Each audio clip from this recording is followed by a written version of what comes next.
Esta película emplea representaciones dramáticas. Todas las palabras pronunciadas por los actores son citas exactas sacadas de entrevistas, periódicos y memorias de aquellos que lucharon.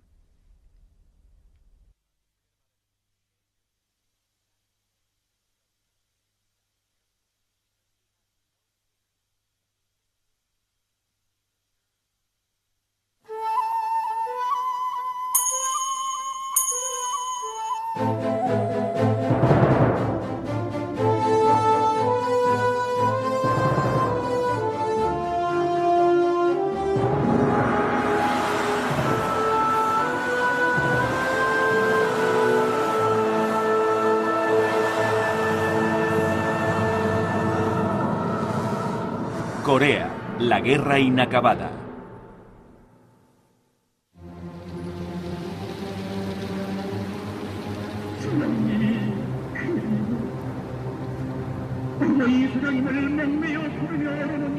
Corea del Norte, quizá el lugar más aislado y triste del mundo.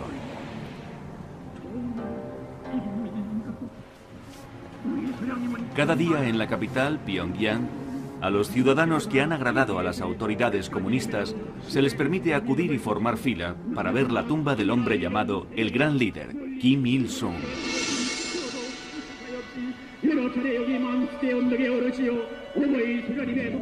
Murió en 1994, pero está embalsamado en la Constitución como presidente para la eternidad. Kim Il-sung es venerado por 1.100.000 hombres del ejército norcoreano, la cuarta potencia mundial en fuerza de combate, ya que les dirigió a lo largo de una guerra devastadora que casi destruye su país.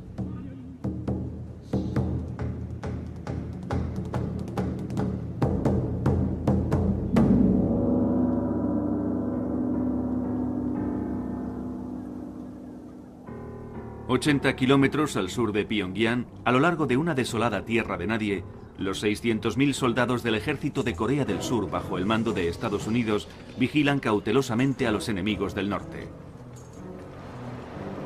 Aquí también hay 37.000 soldados americanos, preparados para ser llamados a entrar en combate inmediatamente.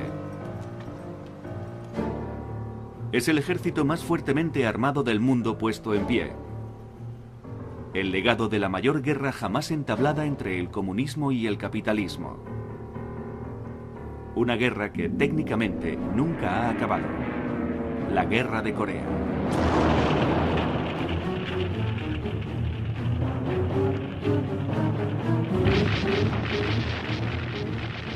En 1950, cuando el ejército comunista de Corea del Norte de Kim Il-sung atacó, Corea del Sur y sus aliados norteamericanos fueron cogidos por sorpresa. Un pensamiento cruzó por mi mente, que esta era la Tercera Guerra Mundial. Bien podría ser el comienzo de Armagedón, la última gran batalla entre Oriente y Occidente. Fueron llamados jóvenes soldados de todo el mundo para luchar en Corea. Tuve que mirar en el mapa cuando me hablaron por primera vez de Corea. ¿Dónde diablos está eso? ¿China? ¿El Mar Amarillo? ¿Dónde está? Durante 3 años la península de Corea se convirtió en un matadero. Murieron miles de franceses, británicos, australianos y canadienses. 36.000 norteamericanos. 1 millón de chinos.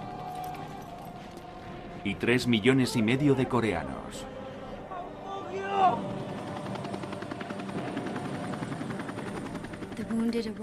Llegan heridos en una hilera interminable. Operamos los casos urgentes, atándolos a la cama y dejándoles sin sentido. Esto es una pesadilla. Esto debe de ser una pesadilla.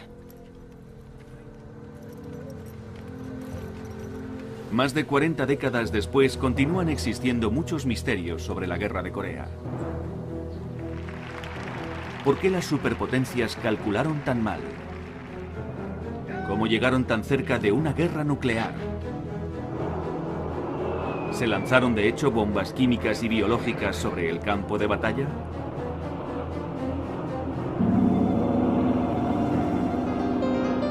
Capítulo 1. la tierra de las mañanas tranquilas.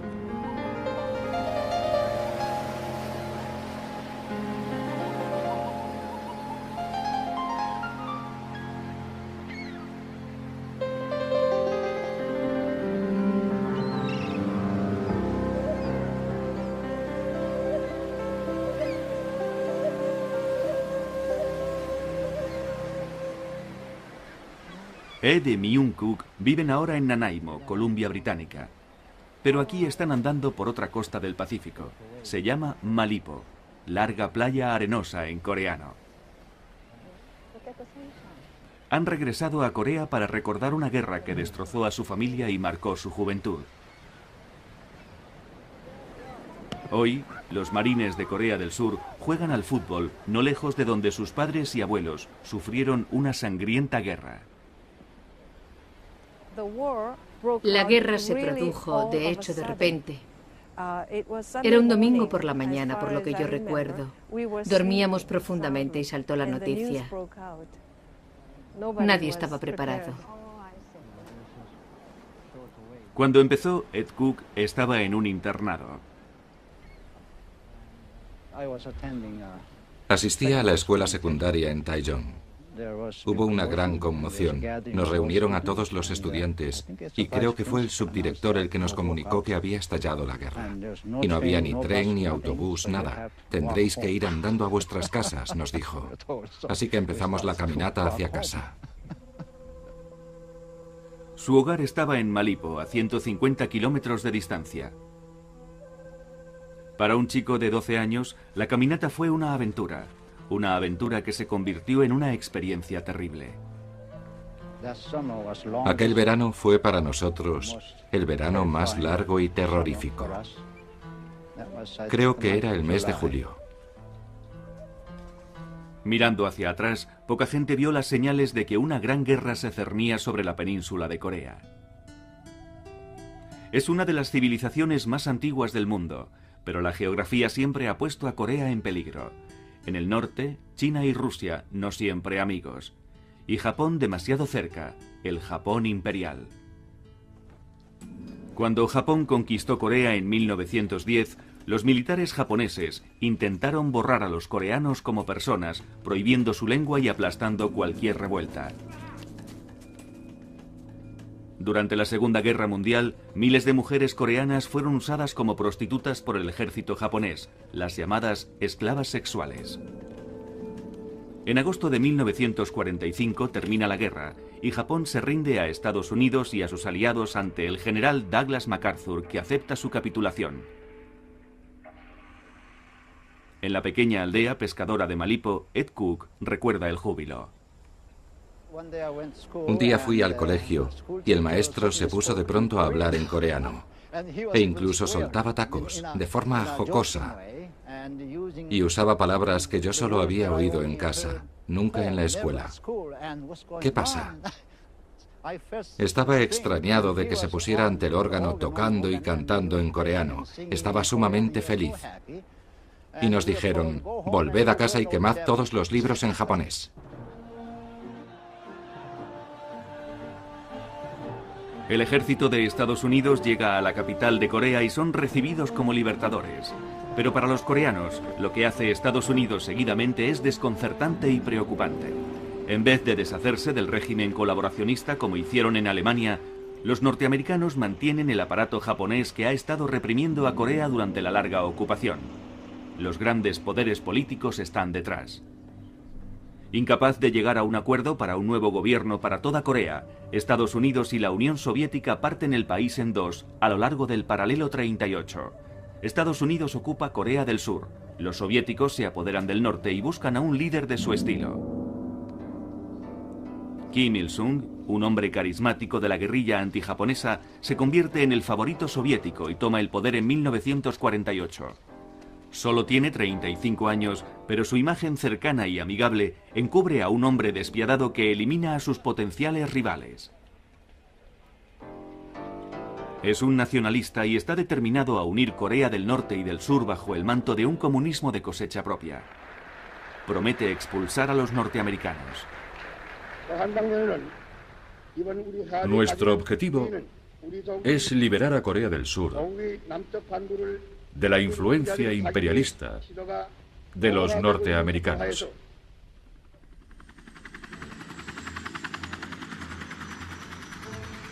En Corea del Sur es Estados Unidos el que elige a su gobernante. Syngman Rhee, un nacionalista coreano de 75 años, doctorado en filosofía en Princeton y con fuertes lazos con la derecha norteamericana. Un feroz anticomunista que promete unir a las dos Coreas bajo su mandato.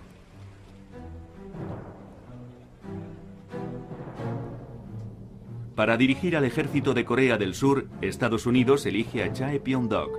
Era un coreano en el odiado ejército imperial japonés. Le apodaban el Gordo Chae.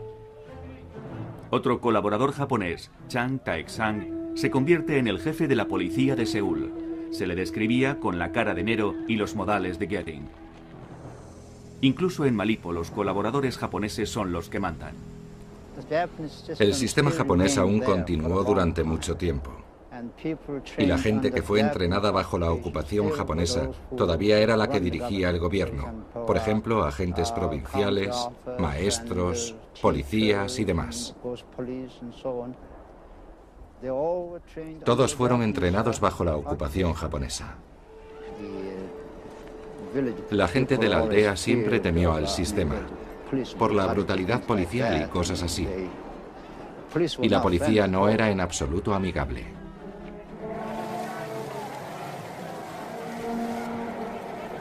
Muy pronto las calles se llenan de protestas contra la actuación de Estados Unidos. Los comunistas están detrás de todas las manifestaciones, de toda amenaza de huelga, de todo llamamiento de reforma. Hoy en Seúl, esas manifestaciones son recordadas vivamente por Yu Chung-do, ahora una médica jubilada. En el periodo previo a la Guerra de Corea, era una joven estudiante de medicina idealista deseando reformar el sistema feudal. El país iba de mal en peor y se iba empobreciendo. Syngman Rhee actuaba como una marioneta de los norteamericanos. Nuestra independencia estaba siendo corroída. Por lo que la joven estudiante de medicina se une a las manifestaciones contra el régimen de Syngman Rhee. Cada domingo los estudiantes de la izquierda se reunían en el parque Munnam. Una vez seguí a una amiga a una manifestación y casi muero. Por poco terminamos pisoteadas por la policía montada.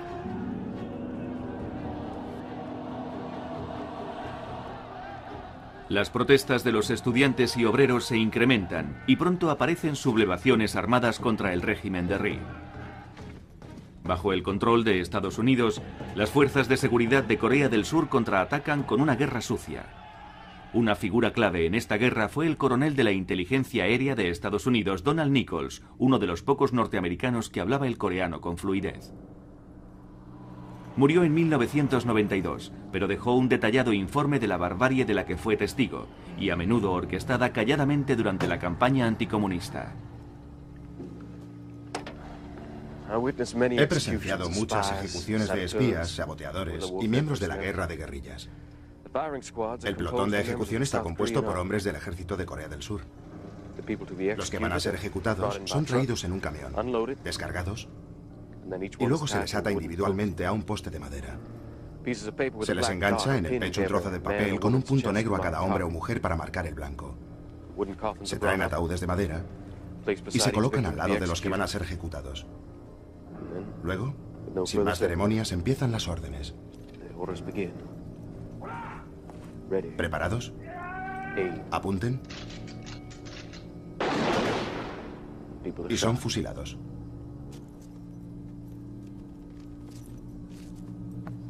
Sus restos son colocados en los ataúdes. Nuestra misión es siempre la misma, destruir la rebelión.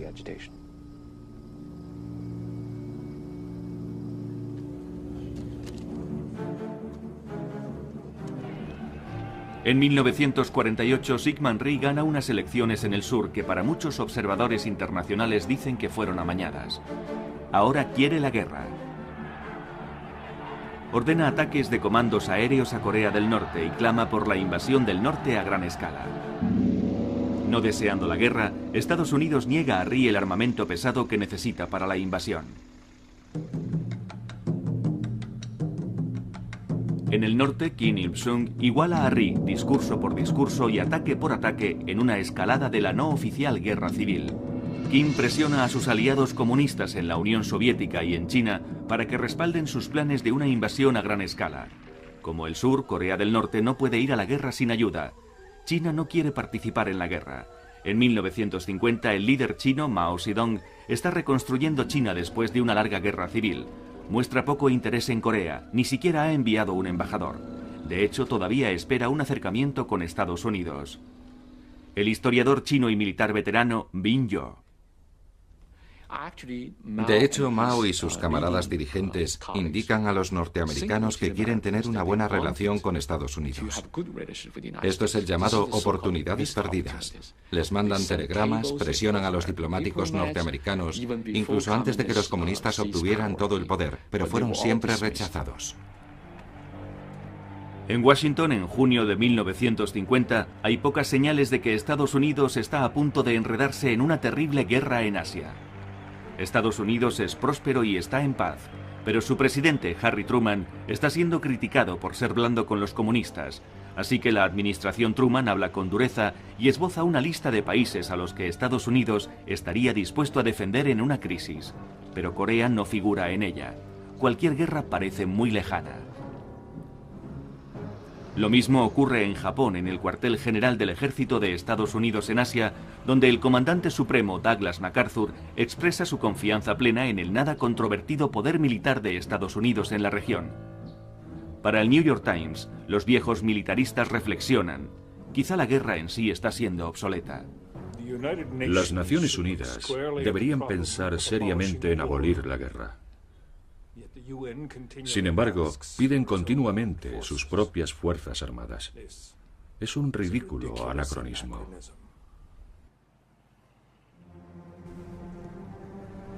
Por desgracia, nadie le dice al líder soviético Joseph Stalin que la guerra está obsoleta. Mientras que Occidente presta poca atención, Kim Il-sung va a Moscú a una cumbre. Sus anteriores peticiones de armas pesadas han sido siempre denegadas, pero ahora se le ha dado permiso para comprarlas. También se le ha dicho que le mandarán asesores militares soviéticos y un plan detallado para la invasión de Corea del Sur. Pero es advertido de que si las cosas van mal, bajo ninguna circunstancia obtendrá tropas soviéticas. En las semanas anteriores a la guerra, Estados Unidos presta poca atención a las señales de alarma procedentes de la región fronteriza al paralelo 38. Las aldeas del lado comunista, según informa la inteligencia norteamericana, son evacuadas. Una clara señal de que puede esperarse un gran ataque.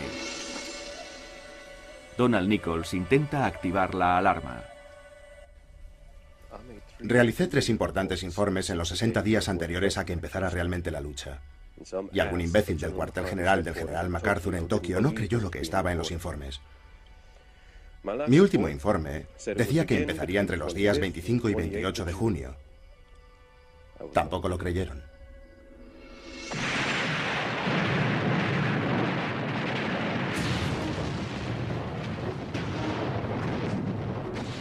...25 de junio de 1950, domingo por la mañana, 4 de la madrugada. El ejército de Corea del Norte, con el apoyo de las armas soviéticas, incluidos 100 de los mejores tanques del arsenal soviético, el T-34, lanzaron un ataque sobre el paralelo 38.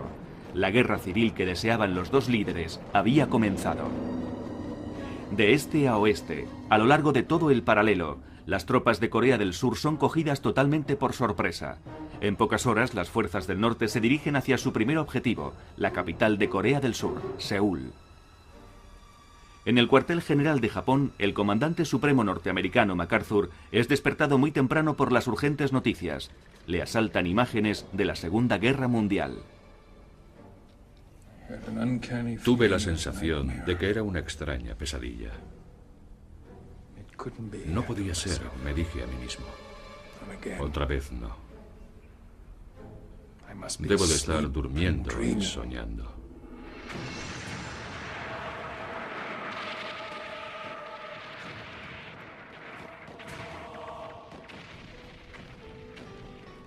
Uno de los corresponsales más importantes que informa desde Corea es Margaret Higgins, del New York Herald Tribune. Con las primeras noticias de la invasión, se pone rápidamente en marcha para ser testigo del ataque a Seúl.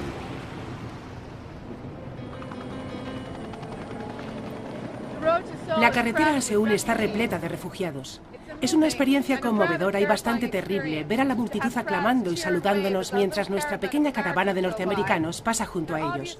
Su absoluta confianza en los norteamericanos es verdaderamente conmovedora. Espero que no les defraudemos.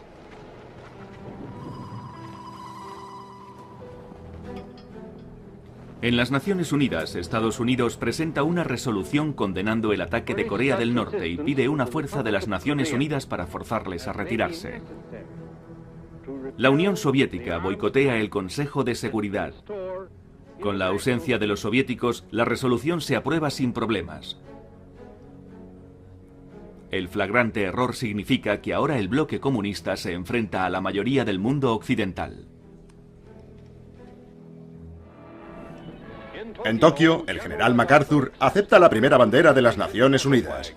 El general MacArthur es nombrado comandante supremo de todas las fuerzas de las Naciones Unidas, que quedan bajo el mando absoluto de Estados Unidos. Para la gente de buena voluntad de todas partes.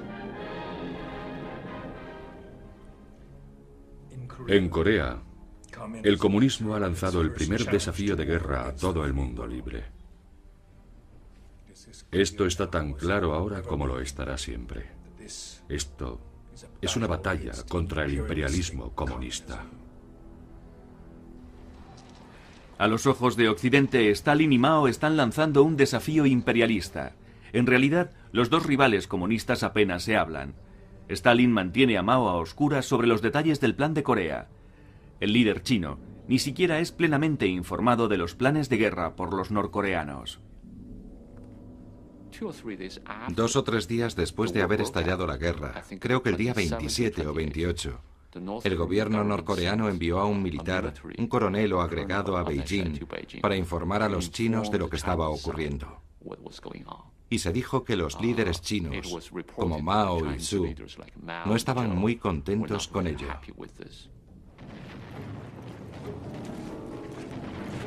China espera que la guerra termine rápidamente, así no tendrán que verse involucrados. En el campo de batalla, las cosas van muy rápidas. La punta de lanza son los potentes tanques T-34.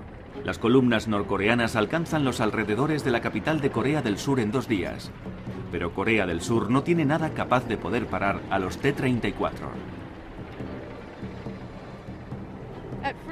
Al principio los surcoreanos se enfrentaron valientemente a los tanques con los nada apropiados bazookas 2.5.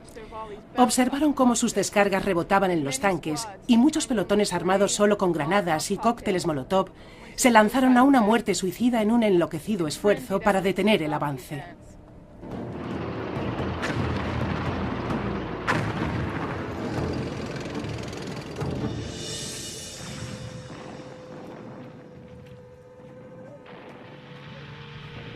En la Facultad de Medicina de Seúl, Yu Chu se ve de pronto practicando medicina de guerra.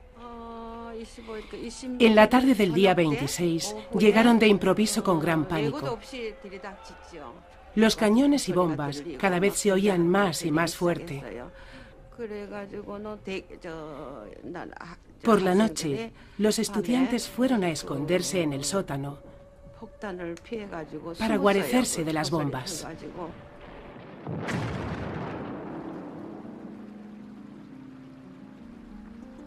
Seúl está dividido por el río Han, conectado con una serie de puentes estratégicos.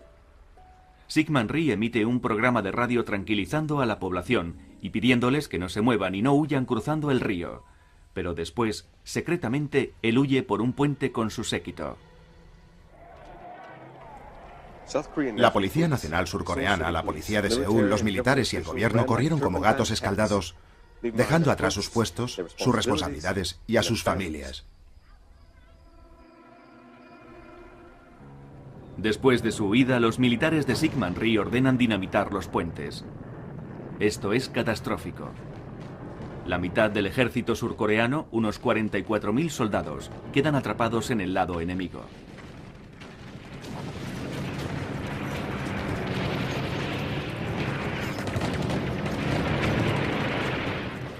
Muchos se ven obligados a rendirse y no se les verá nunca más.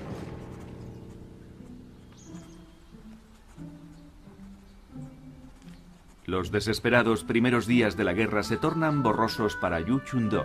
Su facultad de medicina se convierte en una sala de guerra, primero para un ejército y luego para el otro. Voy a la sala de pacientes no hospitalizados con mi lista de tareas. Hay que localizar a los soldados surcoreanos heridos ayer que están aquí. Llegan al patio del hospital jeeps cargados de heridos. A algunos les traen en camillas, otros llegan cojeando apoyados en otros y otros dan saltos con una sola pierna. La visión es la misma que la de ayer. La única diferencia es que llevan la estrella roja en sus gorras y un olor a sudor más penetrante. Cuando los comunistas de Corea del Norte entran en Seúl, empieza la caza entre la población de los enemigos de clase.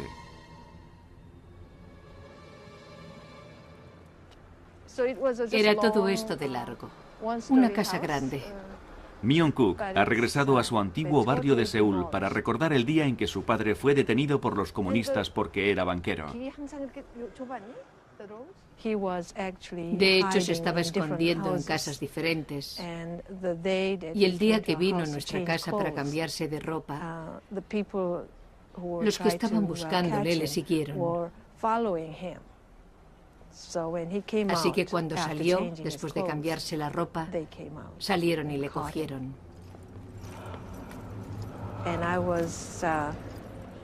Yo era la persona perfecta para seguir a mi padre. Mi madre me mandó que le siguiera. Así que le seguí todo el camino hasta allí. Pero no pude ir más allá, porque estaba anocheciendo y estaba oscureciendo. Y no sabía hasta dónde tendría que ir siguiéndole. Así que le seguí hasta donde pude. Entonces yo era una niña de 11 años y mi padre me gritó: vete a casa. Regresa, vete a casa. ¿Sabes? Y yo...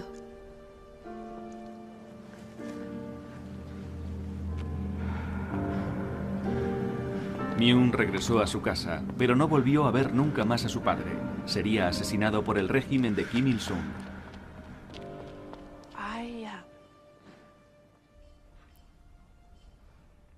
Yo pensé que volvería aquí. Mucho tiempo atrás.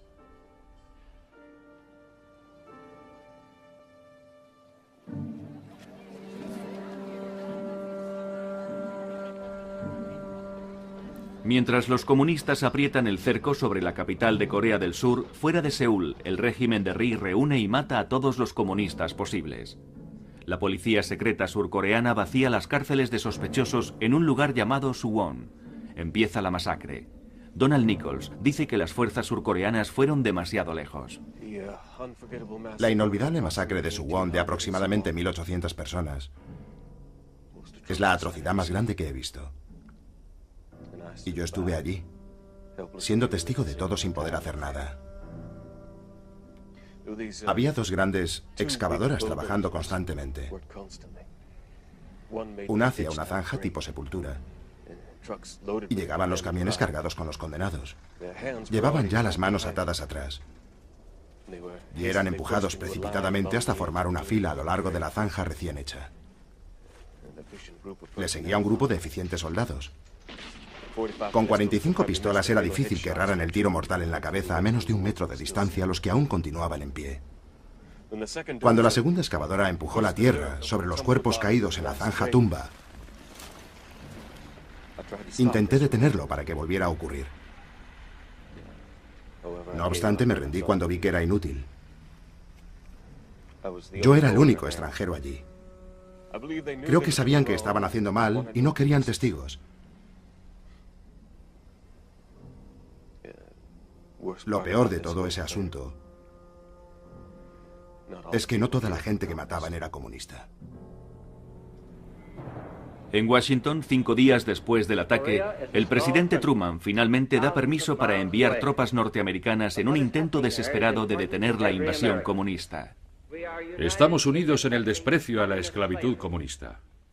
Sabemos que el precio de la libertad es alto, pero estamos determinados a preservar nuestra libertad sin importar lo que cueste.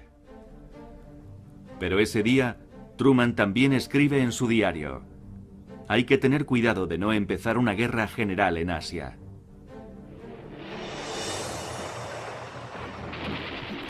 Ahora el ejército norcoreano avanza casi sin oposición al sur de la península de Corea. Las fuerzas norteamericanas más cercanas son los soldados de ocupación de MacArthur en Japón.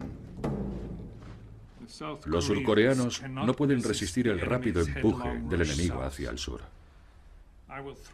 Voy a lanzar mis fuerzas de ocupación para que abran camino. Excediéndonos en número, confiaré en las maniobras estratégicas para contrarrestar todas las dificultades que tengo en contra. Será algo desesperado, pero es mi única oportunidad.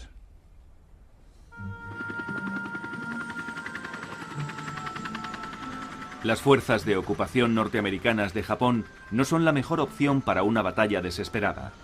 Son jóvenes y novatos. La mayoría no tiene aún 20 años. Solo 1 de cada 6 ha visto alguna vez un combate. Ahora 540 miembros de la 21ª División se encuentran en Corea, un lugar del que muchos no habían oído ni hablar. Yendo con ellos al combate estaba Philip Gigantes, entonces un corresponsal extranjero para el London Observer, más tarde un miembro del Senado de Canadá. Como un combatiente veterano de la Segunda Guerra Mundial, Gigantes no se impresionó del esfuerzo realizado por Estados Unidos para la guerra en los primeros días. Las tropas norteamericanas tenían allí a gente que no había sido entrenada, ni siquiera para sujetar un fusil. Eran chicos jóvenes norteamericanos que se encargaban del correo del ejército, del economato, de ese tipo de cosas. Y de pronto los mandan a Corea. Los norcoreanos aislaban a las unidades norteamericanas una tras otra, y en particular en la que estaba yo, también la aislaron, y hasta tuve que intervenir y decirles: chicos, no encendáis cigarrillos y no hagáis ruido, por favor.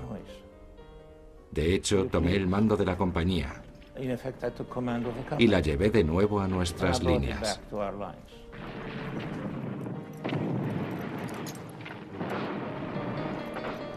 Sin tardar mucho, las tropas mal entrenadas y equipadas se ven desbordadas en la lucha y maniobras por el hábil avance de Corea del Norte.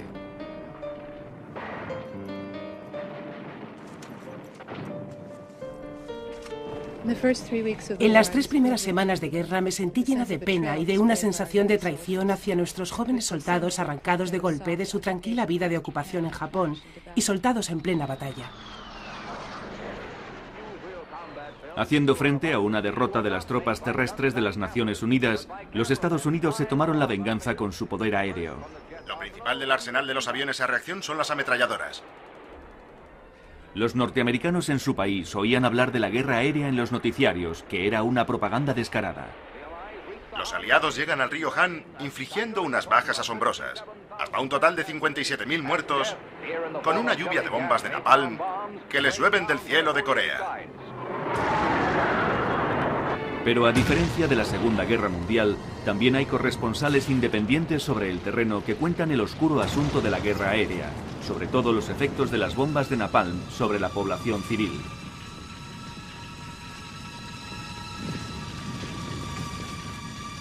Los que no morían abrasados, a menudo morían por asfixia instantánea, según George Barrett del New York Times. Los habitantes de las aldeas o los del campo eran sorprendidos y morían exactamente en las mismas posturas que tenían antes de que cayera el napalm. Un hombre yendo en bicicleta, 50 niños y niñas jugando en un orfanato, una mujer, extrañamente sin ninguna señal, sosteniendo en su mano una página arrancada del catálogo Sears Roebuck. Debió de haber 200 muertos en aquella pequeña aldea.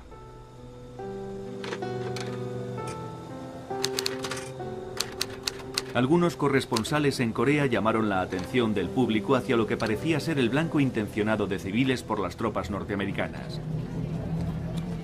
En julio de 1950, el ejército de Estados Unidos está convencido de que los norcoreanos se infiltran en sus líneas, escondiéndose entre las columnas de refugiados que salen a raudales de la zona de guerra.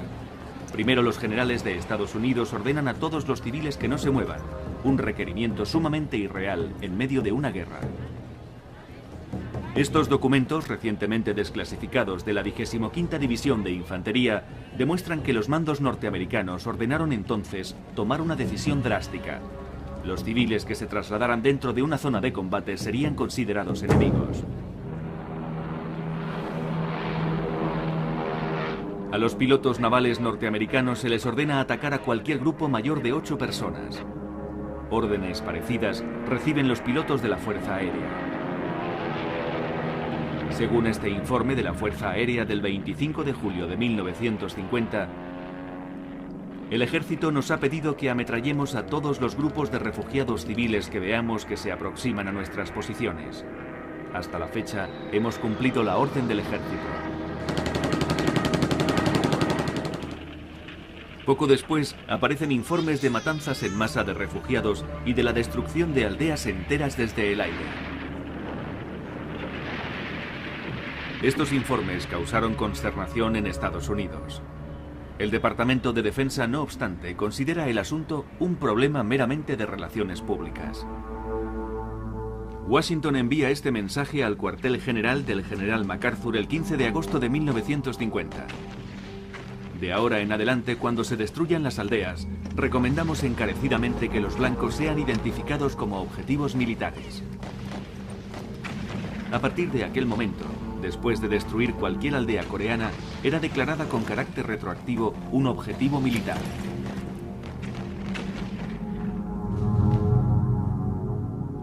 En lugares como Malipo, los aldeanos están atrapados. Ed Cook recuerda las decisiones de vida y muerte de su padre. Huir significa el riesgo de ser un blanco para los norteamericanos que disparan a cualquier cosa que se mueva. Quedarse significa enfrentarse a un nuevo régimen corrupto que elimina a los enemigos de clase. El padre de Ed, Sam Wan, secretario de una cooperativa de pescadores de Malipo, decide arriesgarse con los comunistas, pero es detenido casi inmediatamente. Alrededor de las 9 de la noche llevan a mi padre a una clase de la escuela y le golpean. Le acusan de espía de la policía. Y mi padre les dice: no, yo no soy nada de eso. Y ellos siguen gritándole: lo eres, así que confiesa que es cierto. Y mi padre le responde: no, yo no he hecho nada parecido, yo quería ser...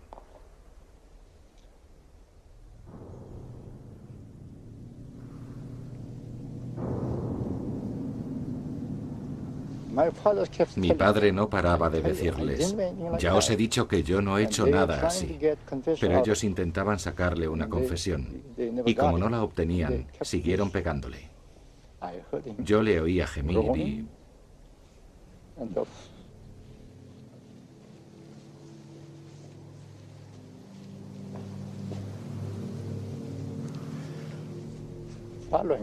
A la mañana siguiente, fui a verle.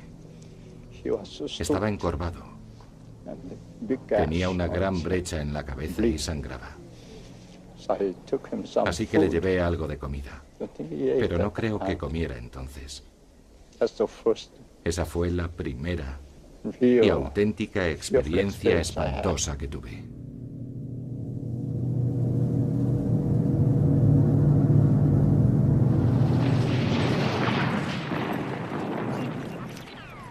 A finales del verano de 1950, durante la larga retirada de los norteamericanos, las víctimas de los aliados empiezan a acumularse. Los corresponsales no se libran. De pronto nos vimos atrapados bajo el fuego. Yo recibí 4 balas en la cadera, una en el hombro y una aquí, que sigue ahí. Saltamos del jeep porque las balas llovían sobre nosotros y nos metimos en una pequeña granja que estaba justo al borde de la carretera. Encontramos a soldados norteamericanos que también se habían guarecido allí. A uno de los soldados le habían herido en la cabeza con una bala. Y fue increíble lo que tardó en morir. El agujero de entrada estaba en la frente y la parte de atrás de la cabeza prácticamente había estallado. Pero estuvo así 40 minutos. Lo cronometré. 40 minutos para morir. No demasiado lejos, la corresponsal Margaret Higgins está con una unidad norteamericana que se encuentra acorralada por norcoreanos. Mis dientes castañeaban incontroladamente. Y de repente experimenté la fría y cruda certeza de que no había escapatoria. Mi reacción fue la corriente, como la de la mayoría de la gente que de pronto acepta la muerte como inevitable e inminente. Simplemente estaba sorprendida de que finalmente fuera a ocurrirme a mí. Luego, a medida que mi convicción creció, me sentí con más fuerza interior y con relativa calma. Milagrosamente, Margaret Higgins escapa a la captura. Philip Gigantes no tiene tanta suerte. Un grupo de norcoreanos nos sacó fuera. Yo no hacía más que enseñarles mi pase de prensa, que estaba en coreano y en inglés.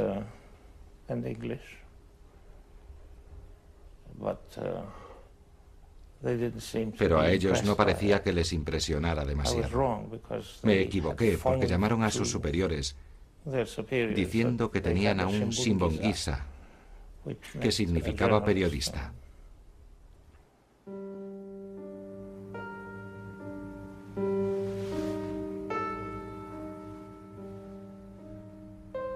La muerte de un soldado norteamericano en Corea deja una viva impresión en Margaret Higgins. Entraron el cuerpo del soldado Sandrick y le tumbaron cuidadosamente sobre el suelo de la tienda. Su rostro no estaba cubierto y noté que todavía tenía una leve expresión de sorpresa. Es una expresión que veo a menudo entre los soldados muertos. La perspectiva de la muerte probablemente le pareciese tan irreal al soldado Sandrick como a mí toda esta guerra.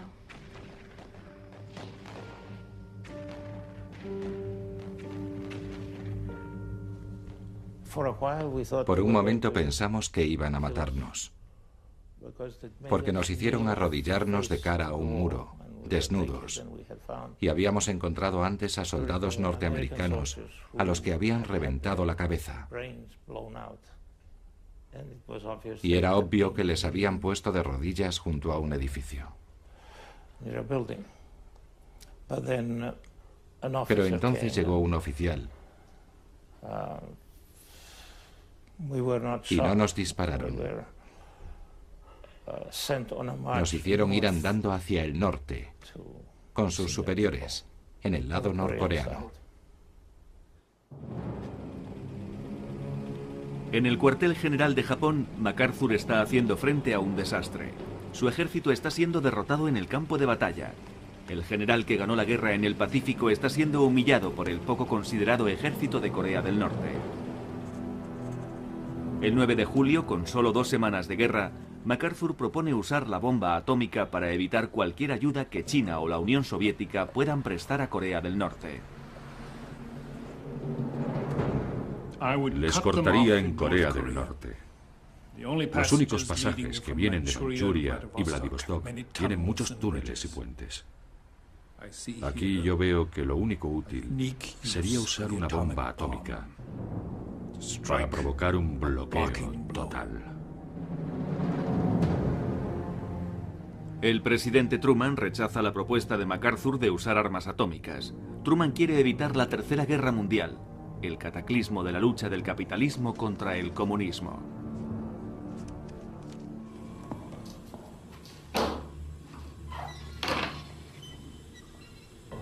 Philip Gigantes está ahora en una situación pésima. Después de una larga y penosa marcha hacia el norte, le han golpeado y encerrado en prisión. Se enfrenta a un interrogatorio por oficiales norcoreanos acusado de un crimen capital.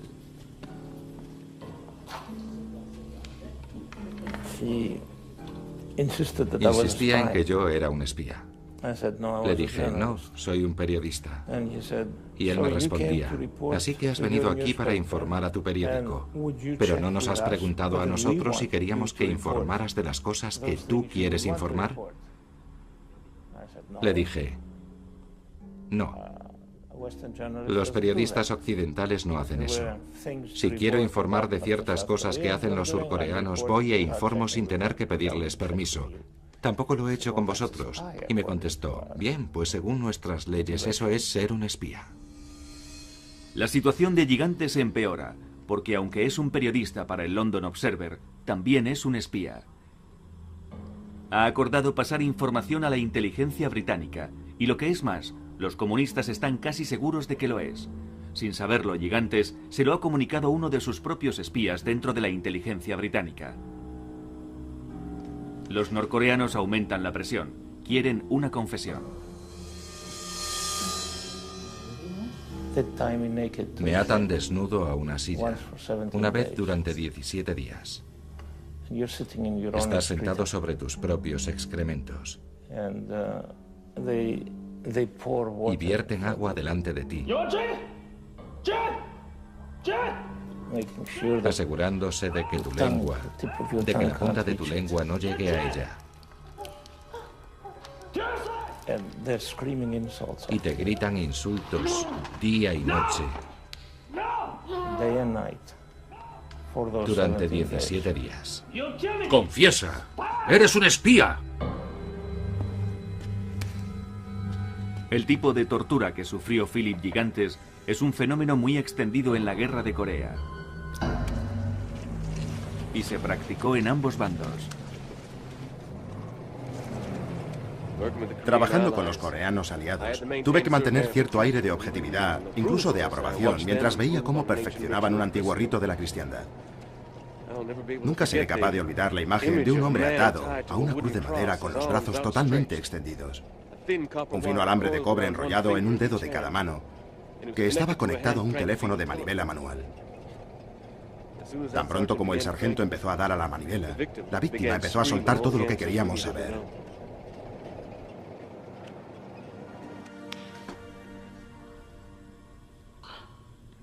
¡Confiesa! ¡Maldito espía! Ocurrió un fenómeno. Pude abandonar mi cuerpo y me fui a una esquina del techo y miraba abajo a esa criatura llena de excrementos sentada en la silla. Y lo que estaban haciendo no me lo hacían a mí, yo no estaba allí. Gigantes nunca se vino abajo. Pasó el resto de la guerra prisionero. Se unió a la suerte de miles de aliados prisioneros que marchaban hacia el norte de la península, hacia los campos de prisioneros de Corea del Norte. Esta es la situación en la península de Corea en septiembre de 1950. Las fuerzas de Corea del Norte empujan hacia el sur, destruyendo toda oposición a su paso. Los ejércitos de Estados Unidos y de Corea del Sur se ven empujados hacia el mar, formando un perímetro defensivo alrededor del puerto de Pusan. En China, Mao y su grupo de generales están preocupados de que los norcoreanos no puedan acabar con los norteamericanos y sus aliados. Temen que muy pronto Corea del Norte solicitará ayuda a China. El historiador Bin Yu dice que esto provocó un intenso debate. Bueno, esos generales de hecho no creían que China tuviera una oportunidad. Creían que sufrirían una gran cantidad de bajas. Y muchos pensaban que China debería concentrarse en la recuperación de la economía doméstica. Incluso las críticas severas hechas al general MacArthur reconocen que es un estratega brillante. Con las fuerzas estadounidenses confinadas en el pequeño asidero alrededor de Pusan, MacArthur idea un nuevo y atrevido plan. Una numerosa fuerza de invasión norteamericana realizará un desembarco sorpresa en Port Incheon, cerca de Seúl, para dejar aislados a los atacantes norcoreanos. El general presenta su plan con aire teatral y sentido histórico. La sorpresa es el elemento más importante para el éxito de la guerra. El marqués de Montcalm creía, en 1759, que era imposible para una fuerza invasora trepar por las escarpadas orillas de los ríos al sur del valle de la ciudad de Quebec. El general James Wolfe y un pequeño grupo armado subió por el San Lorenzo y escaló esas cimas. En las llanuras de Abraham, Wolfe consiguió una aplastante victoria. Igual que Montcalm, los norcoreanos considerarán algo imposible un desembarco en Incheon. Como Wolfe, yo les pillaré por sorpresa. En otoño de 1950 se reúne una de las fuerzas anfibias de asalto más numerosa jamás vista en la historia. La gran apuesta de MacArthur para dar un giro al curso de la guerra de Corea se ha puesto en marcha. Si falla, un plan secreto de guerra nuclear espera entre bastidores.